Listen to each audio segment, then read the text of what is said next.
ਲੋਕਾਂ ਦਾ ਧਿਆਨ ਲੱਗਿਆ ਹੈ।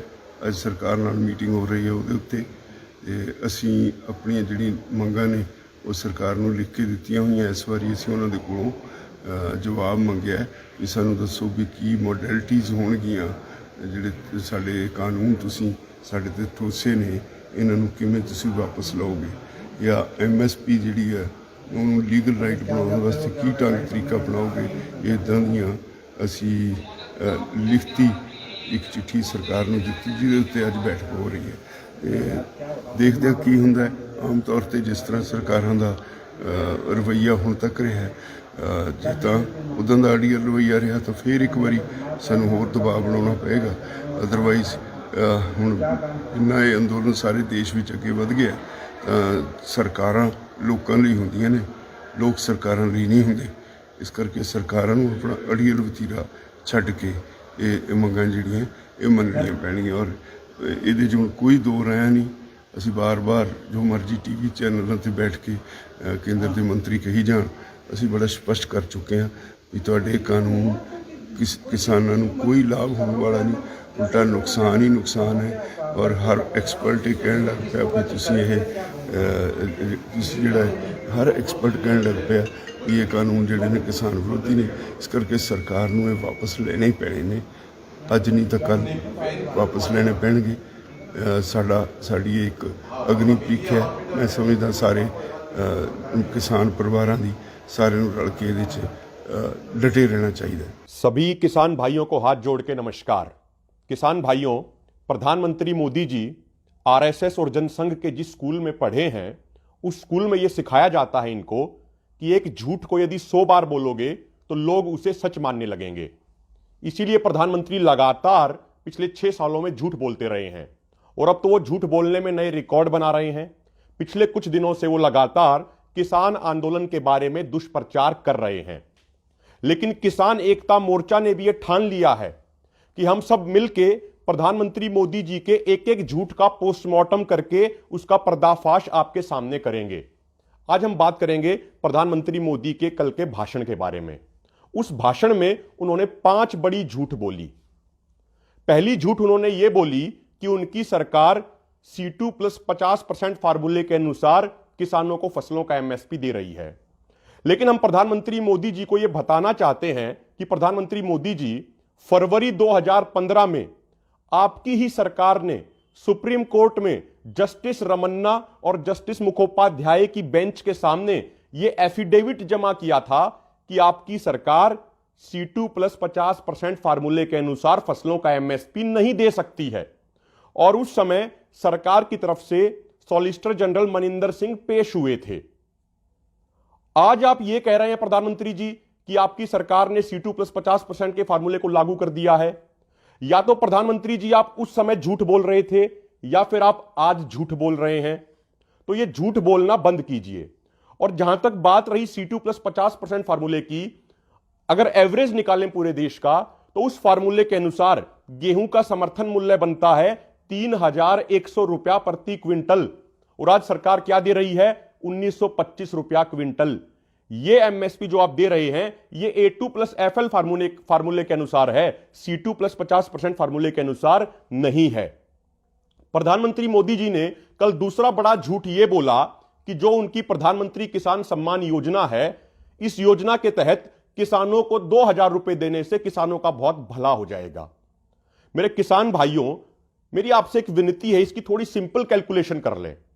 सरकार इस योजना के तहत एक किसान परिवार को साल में देती है 6,000 रुपए, यानी प्रति महीना बने 500 रुपया। और एक किसान परिवार में आदमी होते हैं एवरेज 5, यानी एक व्यक्ति को प्रति महीना मिलते हैं 100 रुपया, यानी एक व्यक्ति को प्रतिदिन मिलते हैं 3 रुपया 33 पैसे। अब आप खुद यह बताइए कि क्या 3 रुपया 33 पैसे में एक किसान का भला हो सकता है क्या? क्या 3 रुपया 33 पैसे में एक किसान का भाग्य बदल जाएगा क्या, जैसा प्रधानमंत्री मोदी जी कह रहे हैं? और प्रधानमंत्री मोदी जी, आपकी जानकारी के लिए हम यह बता देना चाहते हैं कि इस बार और इससे पहले भी हमारी फसलों का उचित MSP हमें नहीं मिला। अब की बार बाजरा जिसका सरकारी रेट 2100 रुपया क्विंटल है वो बिका हमारा 1100 रुपए क्विंटल में। मक्का जिसका सरकारी रेट 1850 रुपया क्विंटल है वो बिका 500 से 600 रुपए में। गेहूं जिसका समर्थन मूल्य 1925 रुपया क्विंटल है वो आज भी बाजार में 1300-1400 रुपए प्रति क्विंटल बिक रहा है। धान जिसका सरकारी रेट 1868 रुपया प्रति क्विंटल है वो 900 से 1000 रुपए क्विंटल में बिका है। यानी प्रति एकड़ हर फसल के ऊपर हर किसान को 15 से 20 हजार रुपए का नुकसान हो रहा है। आप हमें हर फसल पे 15 से 20 हजार का नुकसान करा रहे हैं और 2000 रुपए का झुंझुना पकड़ा के हमारे हाथ में आप ये कहते हैं कि इससे किसान का भला हो जाएगा। आपकी जानकारी के लिए हम ये बता देना चाहते हैं कि अभी कुछ दिन पहले OECD संगठन, जो 36 देशों का संगठन है, उसने अपनी रिपोर्ट में कहा कि यदि पिछले 17 सालों में हिंदुस्तान के किसानों को C2 प्लस 50% फार्मूले के अनुसार फसलों का MSP मिलता तो हम सभी किसानों को 45 लाख करोड़ रुपया ज्यादा मिलना चाहिए था। और हमारे ऊपर संपूर्ण कर्ज कितना है देश के किसानों के ऊपर? मात्र 8 से 9 लाख करोड़ रुपया। तो यदि आप हमारा सारा कर्ज भी काट लें तो उसके बावजूद हमारा 37 लाख करोड़ रुपया सरकारों पे बकाया है। तो आप हमें हमारा हक दीजिए। ये किसान कौम स्वाभिमानी कौम है, इस कौम को भीख नहीं चाहिए। आप ये 2000 रुपए का झुंझुना पकड़ा के हमें बेवकूफ बनाने का प्रयास मत कीजिए। प्रधानमंत्री मोदी ने तीसरा झूठ यह बोला कि फसल बीमा योजना से किसानों को बड़ा फायदा हो रहा है। तो प्रधानमंत्री मोदी जी, हमारे एक सवाल का जवाब दे दीजिए आप। यदि यह योजना इतनी ही अच्छी है तो आपके खुद के राज्य गुजरात में बीजेपी की ही सरकार ने किसानों के दबाव में आके इस योजना को रद्द क्यों किया है? वो इसलिए रद्द किया है क्योंकि यह योजना सिर्फ बीमा कंपनियों को फायदा पहुंचाती है, किसानों को इससे कुछ नहीं मिलता। किसानों को तो सिर्फ दर दर की ठोकरें खाने को मिलती है इस योजना से। इस योजना से बीमा कंपनियों को पिछले 3 सालों में 27,000 करोड़ रुपए का फायदा हुआ है। चौथी बात, प्रधानमंत्री मोदी जी ने यह झूठ बोली कि भाई किसान संगठन मुलाकात नहीं करना चाहते सरकार के साथ। प्रधानमंत्री मोदी जी आपको बता देना चाहते हैं, आज भी जो हमारे संगठनों ने चिट्ठी लिखी है उसमें हमने कहा है कि 29 तारीख को हम मीटिंग करने के लिए तैयार हैं, लेकिन मीटिंग का एजेंडा हम तय करेंगे। मीटिंग की टर्म्स एंड कंडीशन सरकार तय नहीं करेगी। जो सरकार चिट्ठी लिख रही है उसमें क्या लिखा हुआ है? अभी 2 दिन पहले चिट्ठी आई, उसमें लिखा हुआ है कि MSP के मुद्दे का इन 3 कृषि कानूनों से कोई लेना देना ही नहीं है। यह सरकार ने लिखा है। मोदी जी, आपको और आपके अधिकारियों को इतनी जानकारी तो होनी चाहिए ना कि इन 3 कानूनों के खिलाफ जो आंदोलन खड़ा हुआ उसकी बेसिक फाउंडेशन यह थी कि इन तीनों कानूनों में MSP का कोई जिक्र नहीं था। और हम सभी किसानों की एक जायज चिंता यह थी कि भई ये 3 कृषि कानून लागू होने के बाद हमारी फसलों की MSP पे खरीद बंद हो जाएगी। यह हमारी जायज चिंता थी और इसीलिए यह इतना बड़ा आंदोलन खड़ा हुआ। तो आपके अधिकारी ये कैसे कह सकते हैं कि MSP गारंटी का इन 3 कानूनों से कोई लेना देना नहीं है? आप टर्म्स एंड कंडीशन सेट करते हैं बातचीत के लिए। इन टर्म्स एंड कंडीशन के आधार पर कोई बातचीत नहीं हो सकती। टर्म्स एंड कंडीशन और बातचीत का एजेंडा आज देश का अन्नदाता तय करेगा और उस आधार पर बातचीत होगी। अगला एक वो दुष्प्रचार प्रधानमंत्री मोदी बार बार ये कर रहे हैं कि भाई इस आंदोलन में माओवादी घुस गए हैं, नक्सलवादी घुस गए हैं, आतंकवादी घुस गए हैं। यदि प्रधानमंत्री मोदी जी आपकी बात सच है तो सबसे बड़ा सवाल तो आपके ऊपर ही खड़ा होता है। आपकी सरकार के पास सभी डिपार्टमेंट हैं, IB है, लोकल इंटेलिजेंस है, रॉ है, CBI है। उसके बावजूद दिल्ली के नजदीक इतना आंदोलन चल रहा है और उसमें आतंकवादी, माओवादी, नक्सलवादी घुस गए। तो आपके ये सभी डिपार्टमेंट क्या कर रहे थे? आपकी सरकार क्या कर रही थी?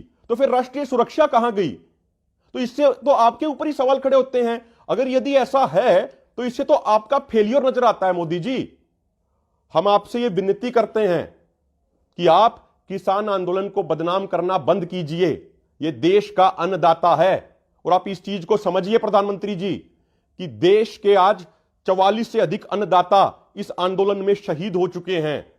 और प्रधानमंत्री मोदी जी, ना तो आपने उनके प्रति कोई शोक या संवेदना जाहिर की और ना ही आपके मंत्रियों ने कोई शोक या संवेदना जाहिर की। देश का अन्नदाता आज कड़कड़ाती ठंड में सड़कों पर है और शहीद हो जाता है अपने हकों के लिए, लेकिन आप कोई संवेदना जाहिर नहीं करते। लेकिन पाकिस्तान के पूर्व प्रधानमंत्री नवाज शरीफ की मां की मौत होती है तो आप उसके ऊपर शोक प्रकट करते हैं, उसके लिए शोक की चिट्ठी लिखते हैं। लेकिन आज देश का अन्नदाता शहीद हो रहा है और आपकी जुबान तक नहीं खुल रही। प्रधानमंत्री मोदी जी, हम यही आपसे अंत में बात कहते हैं कि देश का अन्नदाता ये असली देशभक्त है और ये अपनी मांगों को पूरा हुए बिना वापस नहीं जाएगा। आप कितना ही प्रयास कर लीजिए झूठ बोलने का, आप कितना ही सरकारी तंत्र का मिसयूज कर लीजिए, आप कितना ही गोदी मीडिया को खरीद लीजिए, लेकिन ये देश का अन्नदाता है, ये देश का असली राष्ट्रभक्त है और ये अपनी मांगे पूरी करा के ही वापस जाएगा। अन्यथा हम कुर्बानी देने के लिए भी तैयार हैं। और आपकी जानकारी के लिए बता दूं कि हमारे बाप दादा ने हिंदुस्तान को आजाद कराने के लिए अपनी शहादत दी थी और यदि आज हिंदुस्तान को बचाने के लिए हमें शहादत देने की जरूरत पड़ी तो हम पीछे नहीं हटेंगे। हमारा आंदोलन शांतिपूर्वक है, शांतिपूर्वक आगे भी रहेगा। यदि आप कोई दमन भी करना चाहते हैं तो उसके बावजूद भी हमारा हाथ नहीं उठेगा। या तो हम आंदोलन जीत के जाएंगे या फिर अपनी कुर्बानी देकर हमारी पार्थिव शरीर हमारे गांव में जाएंगे। इसीलिए आप ये झूठ बोलने का धंधा बंद कीजिए और देश के अन्नदाता की बात सुनिए। जय जवान, जय किसान।